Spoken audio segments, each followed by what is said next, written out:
The following podcast contains spoilers and words like and gosh. Mate, did we watch a thing this week? Yeah, we did.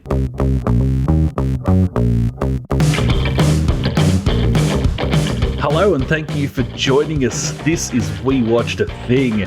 He's Billy, I'm Topher. And we did it, Billy. We watched a thing. Mate, we totally did. We watched a thing this week. Not like last week where you said you were going to watch a thing and then I had to get some Kiwi on to talk about it.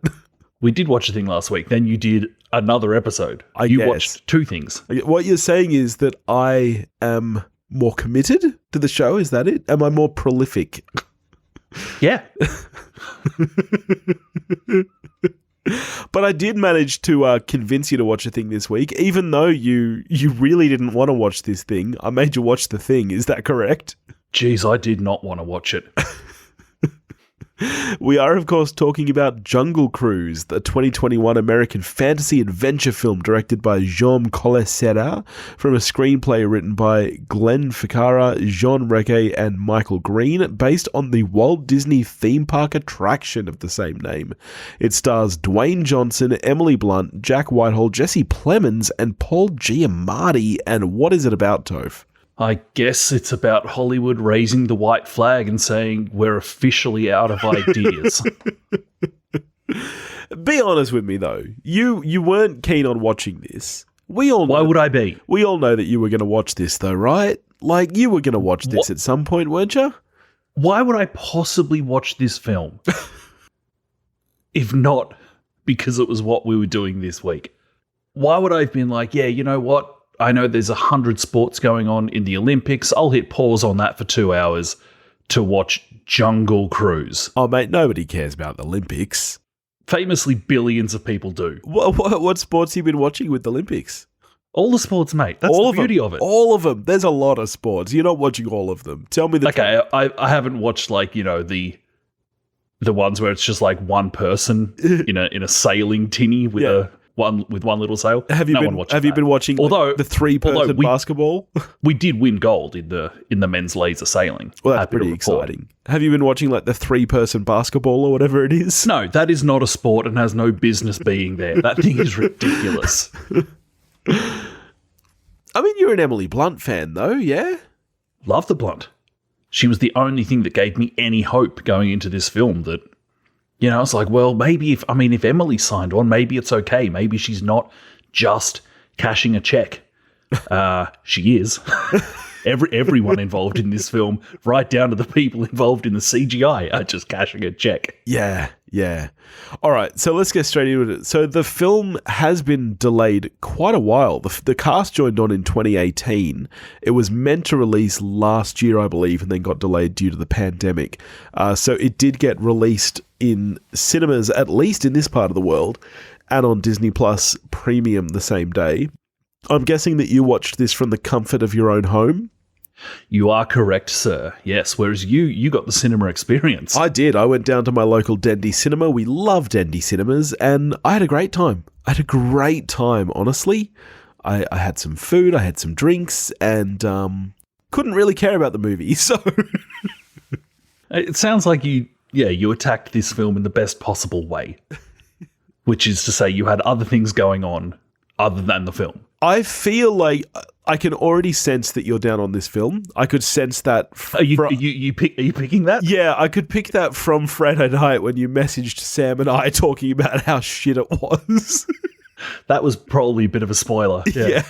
I was. Yeah. I mean, I was. Yeah. Even the Imperial Stout that I was putting back, which was a really high percentage beer, that didn't help. Nothing helped. Yeah, I'm pretty sure I did this the right way. To be honest, if I watched this at home, I'd probably be further down on it as well. And not to show my cards, I'm not saying I loved this film. It's not going to crack my top 10 of the year list, but I'm pretty sure how would you put it? Good? I'm pretty sure I had a better time with it than you did, though. So, this film, did you know that there were discussions of this film happening as early as 2004? I did not. Pretty much straight after Pirates of the Caribbean Curse of Black Pearl was a success, they decided to do this, basically. Did you know that initially Tom Hanks was set to star? No, this is news to me. That'd be a completely different film, wouldn't it? If Hanksy was in the Rock's role. I was going to say, is Hanks Johnson or is Hanks Blunt? I believe that that's a great question. I believe that he was in the Rock's role. So the Rock was cast first in 2015 and then Blunt signed on a year later. And they hung on. They hung on. Honestly, it's pretty impressive to me that Blunt was signed on that early. Was she that big of a name in 2016? Early 2016? She was already Emily Blunt. Like, we're post Edge of Tomorrow. Like Emily Blunt is Emily Blunt. Yeah, okay, fair enough. I mean, where do you want to start here? What do we? we could start where the film starts in merry old London. No, it starts on a green screen. That's where it starts.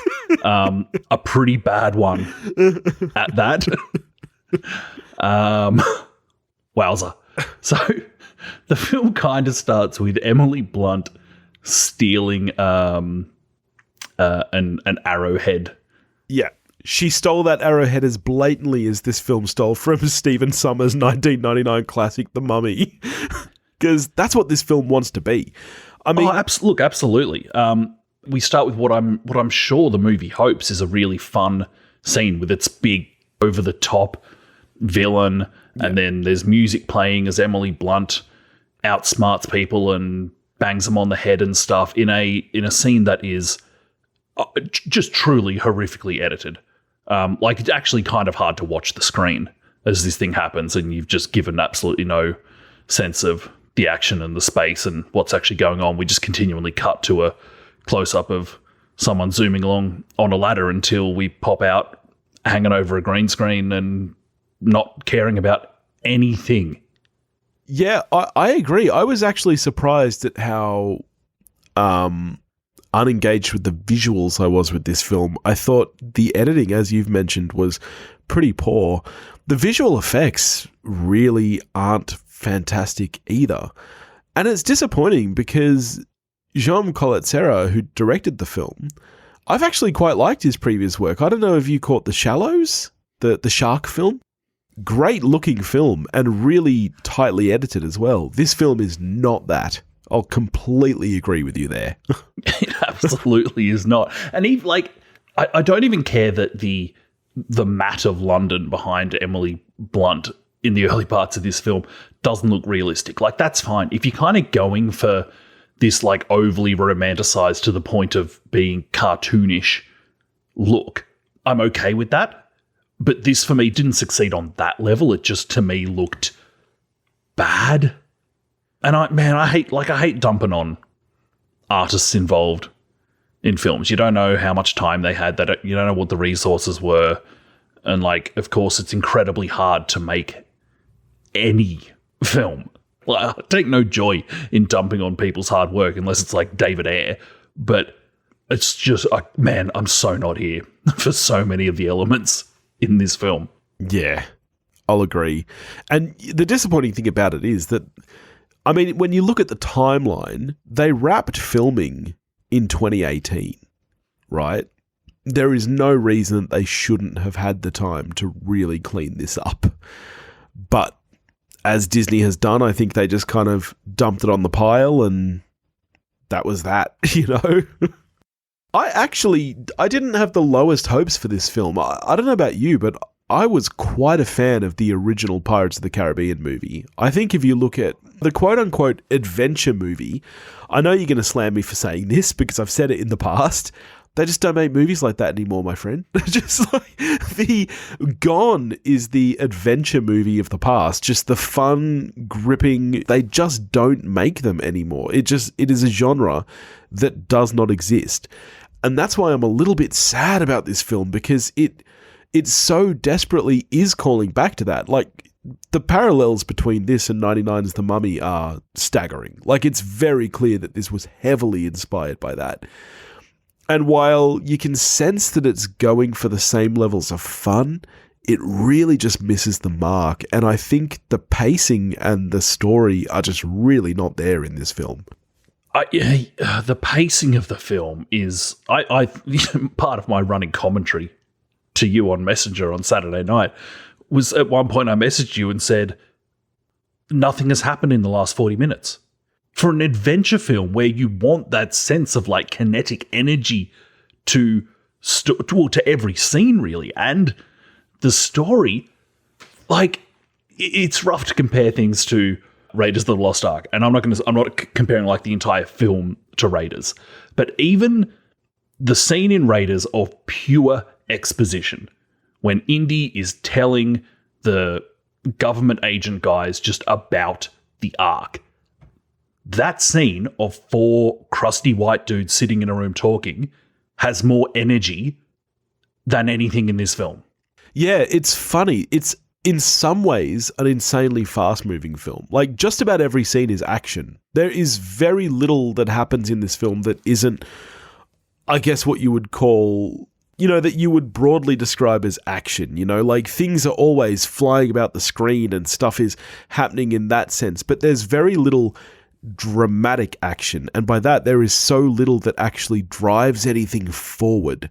It was funny, I got that message from you while I was sitting in the cinema, and I was trying to do the math to work out if we must have started at around the same time, because I was like, you know what? I'm feeling the same way, and I'm wondering if we're at the exact same point in the movie here. And you were invested enough that you were checking messages from me, so that's a great sign. I got my watch, so it popped up.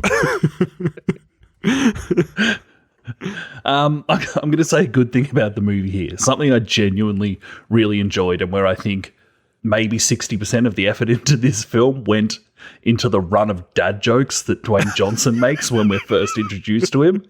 Actually, genuinely, really enjoyable stuff. I actually loved it. Yeah, I mean, you're a fairly fresh dad here. Did that kind of speak to you? Did it inspire you on your dadward journey? Really aspirational stuff. Gotta be said. So, you've been to Disneyland, yeah? Yeah, I have. Have you been on the Jungle Cruise? No, it didn't occur to me that was something worth doing. Right, because a lot of that, to take credit away from the movie, is kind of taken directly from the Disneyland ride. So when you go on the Disney ride, you do have a live cast member as the skipper of the boat, and it's kind of quite similar to this. The story is completely unrelated. From memory, when you're on the Jungle Cruise, it goes through a number of regions. Like, I think it does Asia and then Africa, and, there's no actual kind of story. It's like a safari. But yeah, so that was, from memory, taken quite directly from the ride. Right, okay, well, can't even give the movie props for that then. I tried, Billy, you heard. While we're kind of peripherally talking about The Rock and his dad jokes, though, tell me about your experience with The Rock and with Blunto. Specifically in this film? Yes. Look, I don't think either one of them really could have done much more with what they were given. I agree. In fairness to Blunt, I think she wrangles everything she can out of her lines and this character. Meanwhile, Dwayne Johnson is doing exactly what he's meant to do in any film, which is to be there being some slight variant on the persona that we all know and love of Dwayne "The Rock" Johnson. Yeah. So, that's fine. I agree. Here's the thing for me. I think individually, they both worked, pretty well. I think that, as you said, they're doing exactly what they can. Where it really falls apart for me is this idea that they're supposed to have some kind of chemistry between them. And when it gets to the kind of finale of the piece, when she sacrifices this scientific thing she's been searching for to save him because she all of a sudden, I guess, wants to jump him, it completely falls apart for me because there is zero chemistry between The Rock and Emily Blunt. I'm sorry, there's just not. It's like, now that I found out that you're 400 years old, now I really want a piece of that. Yeah. But it just, I don't know, that really did not work for me on any level. Is it worth, drilling into why this guy has an American accent? Or is that just, we just let that one through to the keeper? I wondered that as well. A 400-year-old Spanish conquistador, and he's like, as American as the day is long.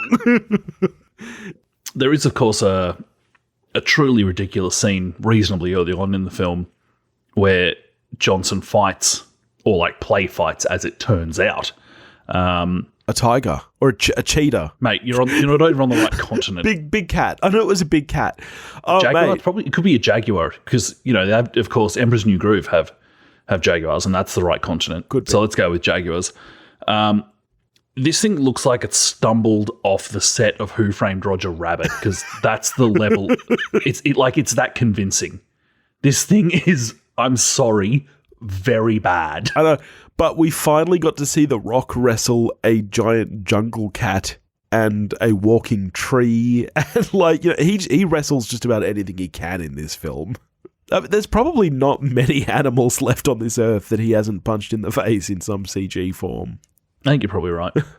After the fight or play fight with the genuinely horrendous big cat, we get a phenomenal waste of 3 minutes where instead of just starting the jungle cruise, Lily gets kidnapped for no reason. Oh, I know. And then she just escapes pretty easily. And it's like, really? Did we have to spend 3 minutes on this? In the birdcage. Well, it takes a lot longer than 3 minutes by the time all is said and done. There's 3 minutes basically from when she gets kidnapped to when she escapes.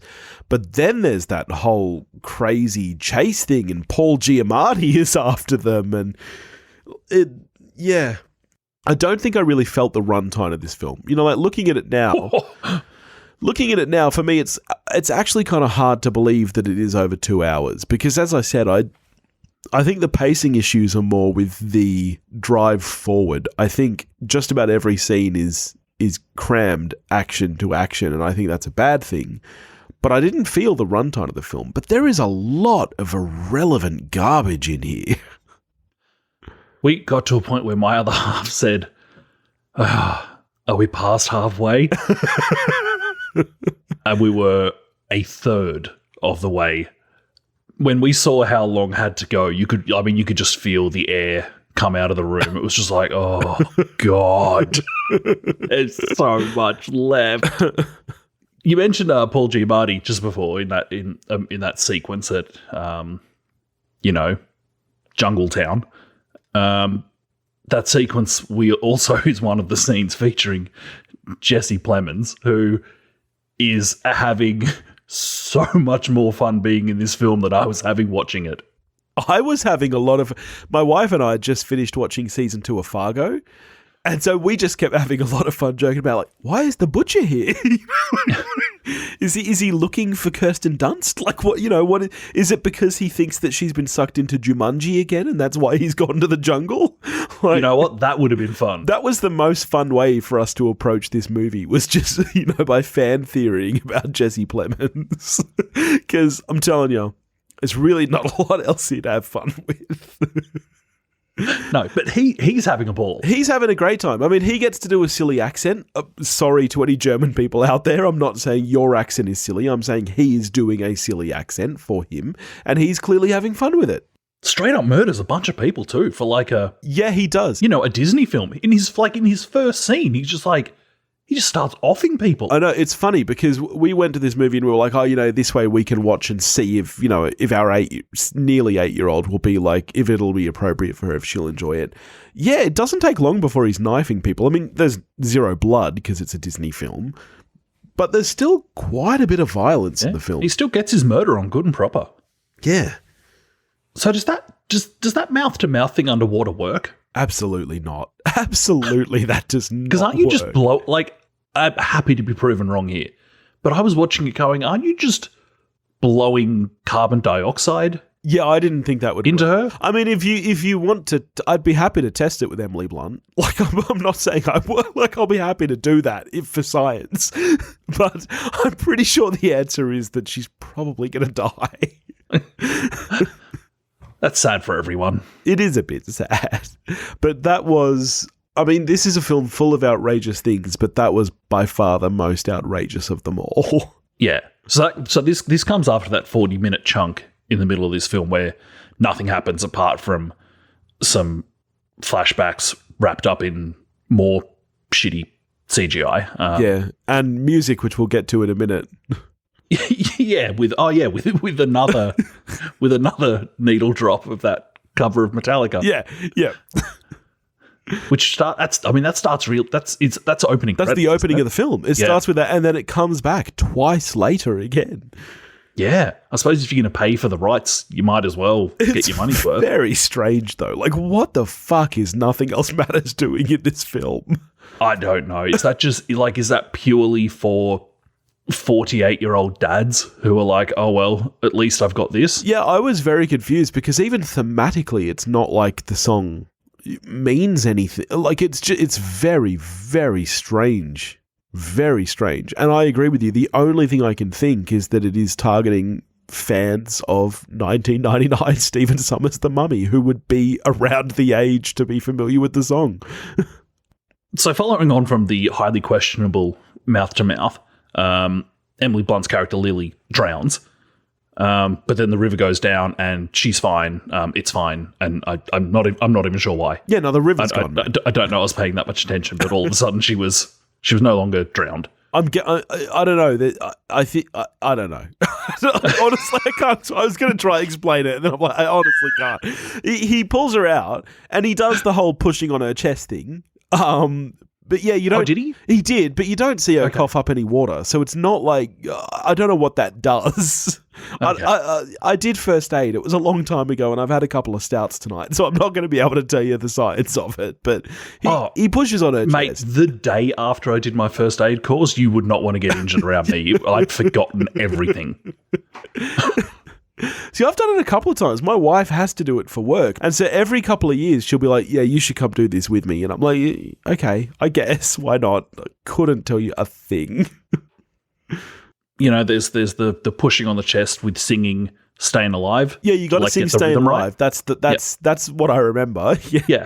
Also, like, thematically, really good stuff. Well, yeah, because you want them to stay alive. That's the whole point. Yes. But I always forget that the first thing you're supposed to do is call the ambulance. If you don't call the ambulance and you jump straight into Staying Alive, you're not going to be able to keep them alive for long enough. But if the ambulance comes, what if they take, like, the hero points from you? Well, I mean, that's a terrible idea. Well, isn't the whole point of being the first aid officer so that you can be the hero? Absolutely not, mate. I don't know if you've paid attention in first aid. Not at all. You're supposed to be the first person on the scene, but you are not supposed to provide that much help. You are not that trained.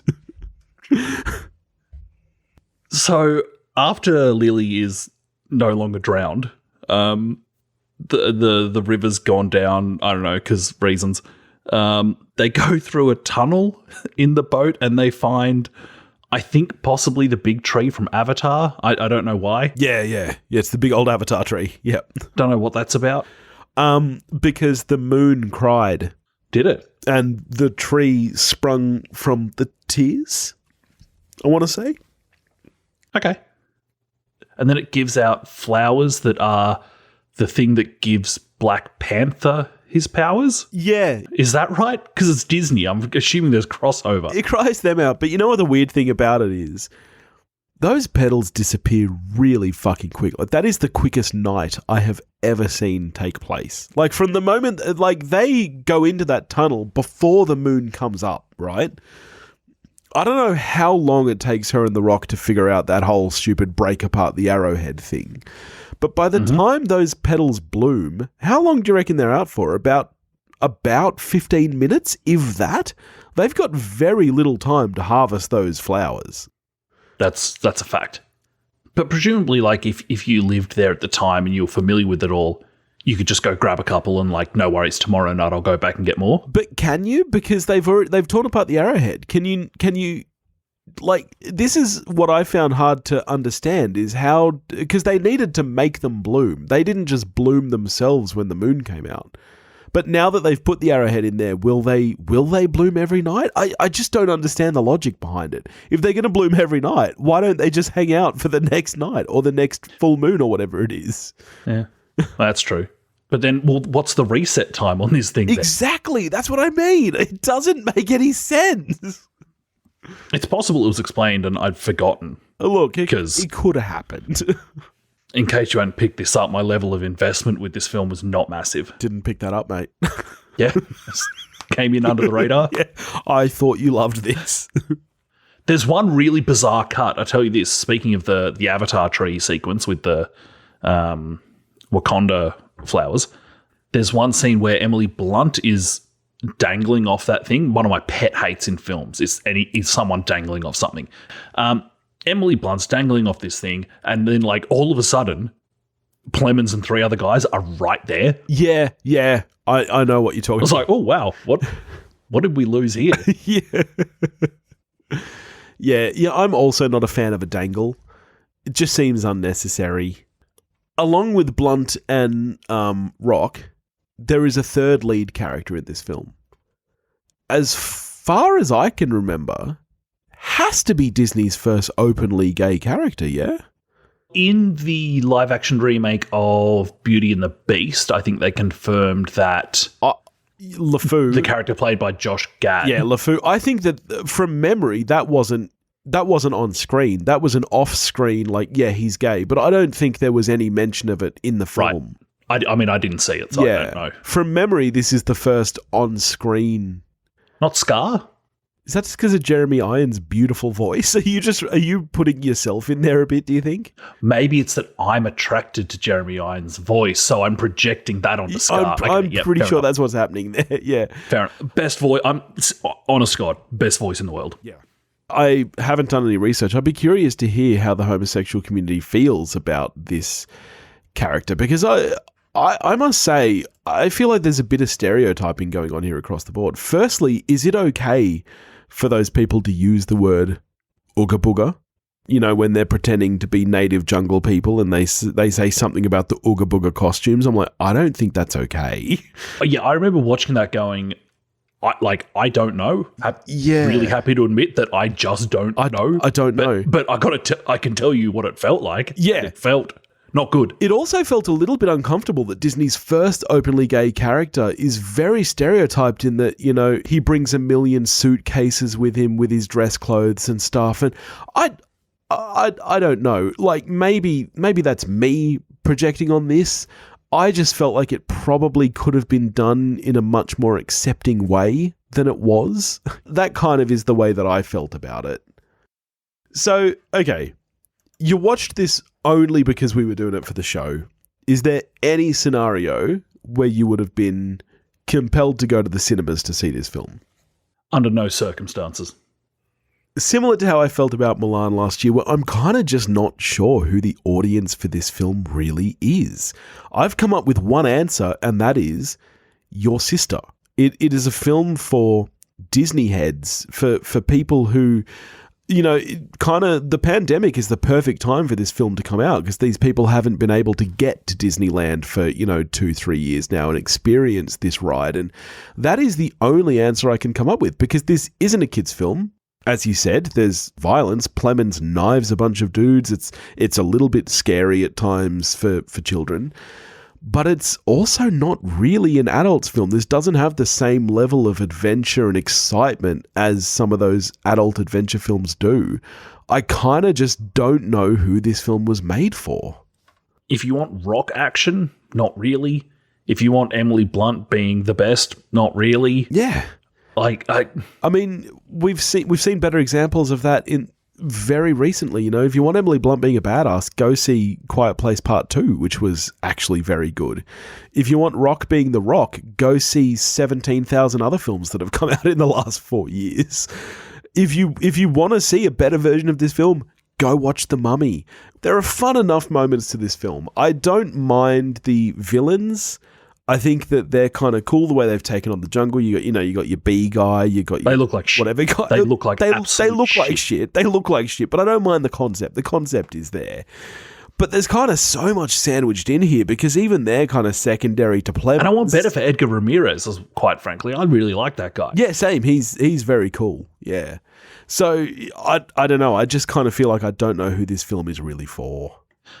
Expectations were low. They were met. 3 out of 10.